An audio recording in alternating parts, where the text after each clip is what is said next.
The New York Mets very nearly had one of, if not the best rotations of all time, featuring 3 top 40 prospects in baseball, and probably one of the best pitchers of all time who wasn't even that high of a prospect in the Mets' own system.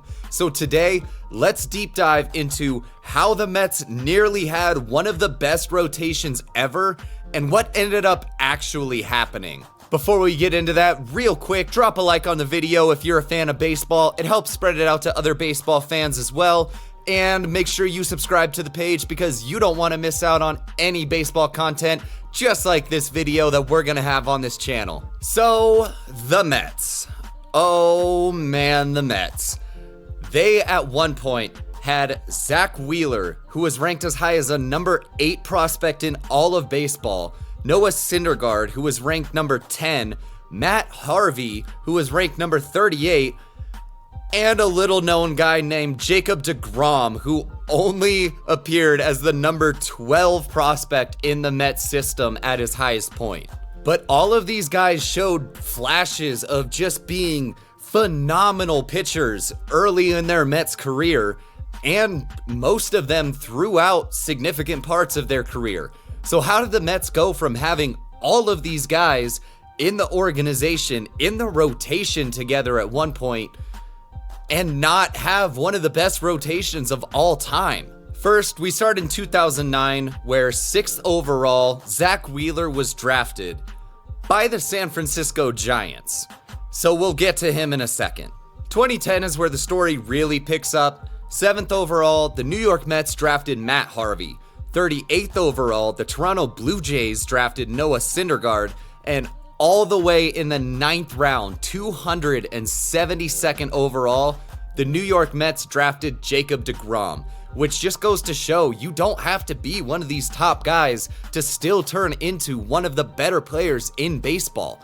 If you work hard, good things can happen. Keep that in mind, kids. There's your inspirational quote for today. Ding! Now, while these guys were all making their way up through the minor leagues, in 2011 on July 28th, Zack Wheeler was traded from the Giants to the Mets in exchange for Carlos Beltran and cash. And 2012 is where we started to see some of these guys first break into the major leagues, where on July 26th, Matt Harvey was the first of these guys to debut.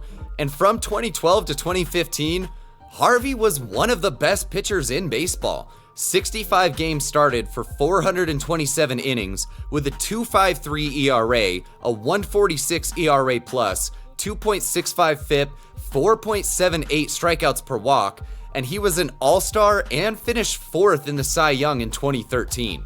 Also in 2012, on December 17th, Noah Syndergaard was traded from Toronto to the New York Mets in the R.A. Dickey deal. There's a name for ya.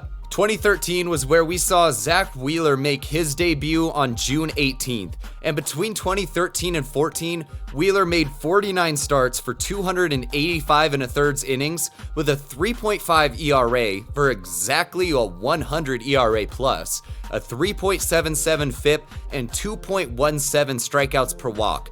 Some solid numbers for a guy's first couple years, but there's definitely still room for improvement for him to really reach his peak. Towards the end of 2013 though, on October 22nd, Matt Harvey underwent Tommy John surgery, missing the entire 2014 season, despite him really fighting to try to get back. The Mets organization had to kind of hold him back and say, no, dude, it's better for you to just fully rehab and we'll start you 2015. We're not having you come back for the end of 2014. In 2014 though, we saw the debut of our next pitcher, Jacob deGrom, on May 15th. And from basically the get-go in 2014 all the way up until 2020, this dude has been one of, if not the best pitchers in baseball. 183 games started for 1,169, nice, .2 innings pitched, 2.61 ERA for a 150 ERA plus, 2.75 FIP, 4.79 strikeouts per walk.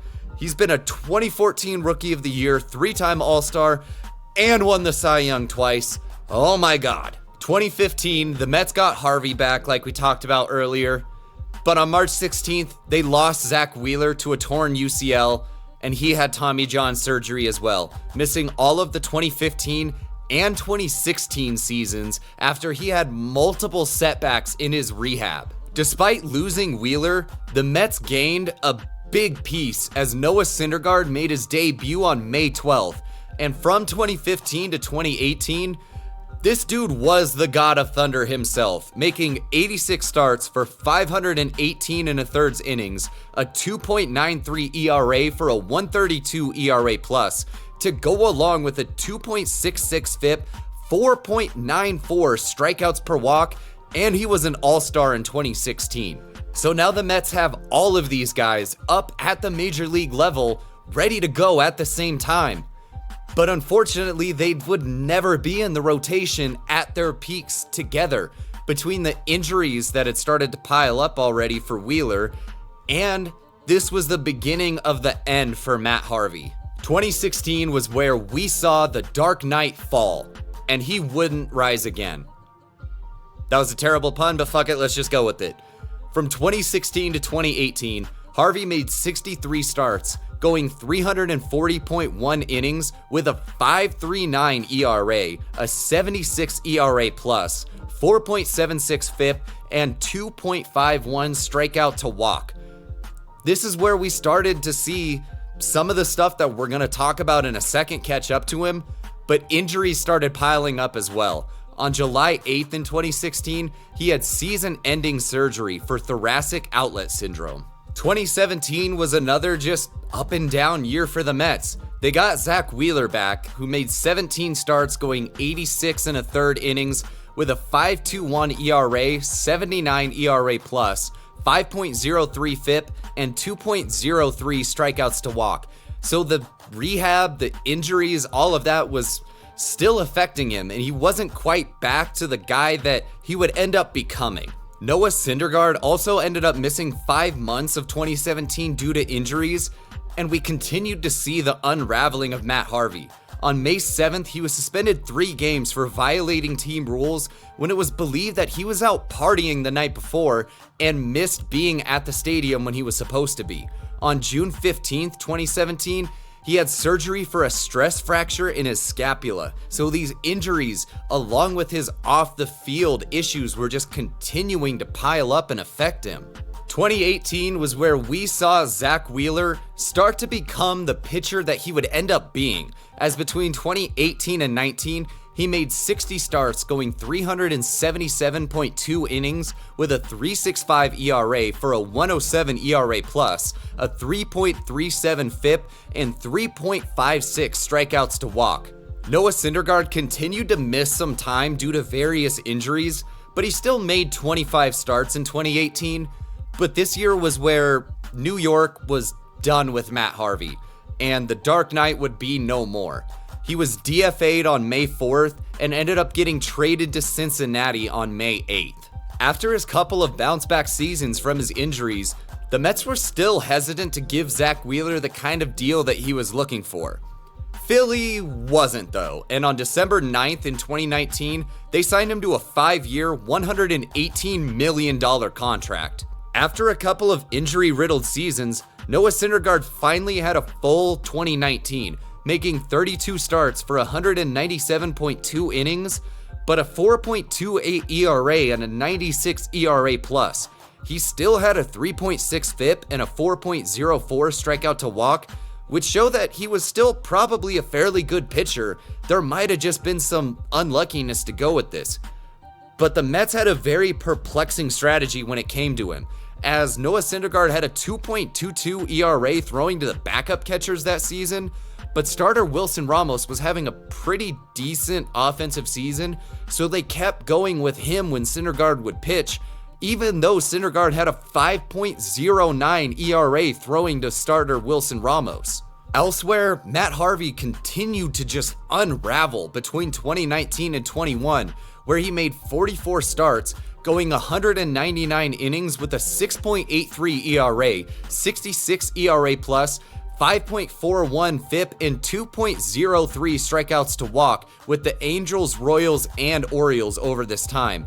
And we're gonna get to, in a second, why this was probably happening, as his off-field issues were just continuing to pile up on him. Starting in 2020, the Phillies' investment in Zack Wheeler started to pay off huge, as between 2020 and 2022, he's made 69 starts, nice, going 437.1 innings with a 2.82 ERA, a 149 ERA plus, 2.80 FIP, and 4.82 strikeouts per walk.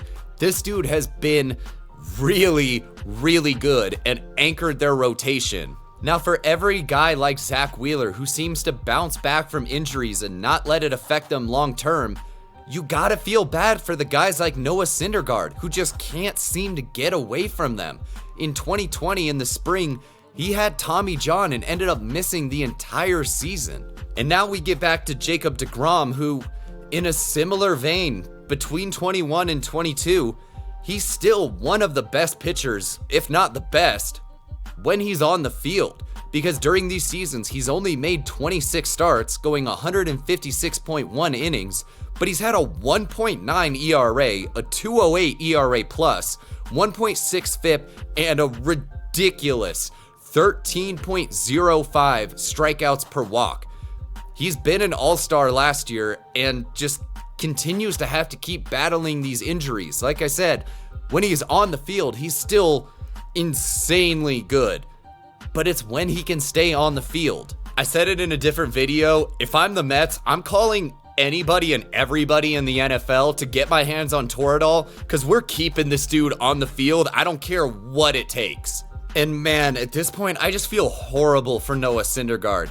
He only managed to make 2 starts in 2021, as during his rehab, he continued to feel elbow discomfort and his velocity just dropped almost out of nowhere. So he just continues to struggle with staying healthy, which is a damn shame, because when this dude is healthy and early in his career, he was one of the most electrifying pitchers in baseball and lived up to the hype of being Thor. After all of this, the Mets were very hesitant, rightly so, on offering Noah Syndergaard any kind of an extended deal. So they gave him the qualifying option, which he ended up declining, and he signed a 1-year, $21 million deal with the Angels. LA ended up trading him to the Phillies on August 2nd to reunite him with former teammate Zack Wheeler, and during 2022, he made 24 starts, going 134.2 innings with a 3.94 ERA, a 103 ERA plus,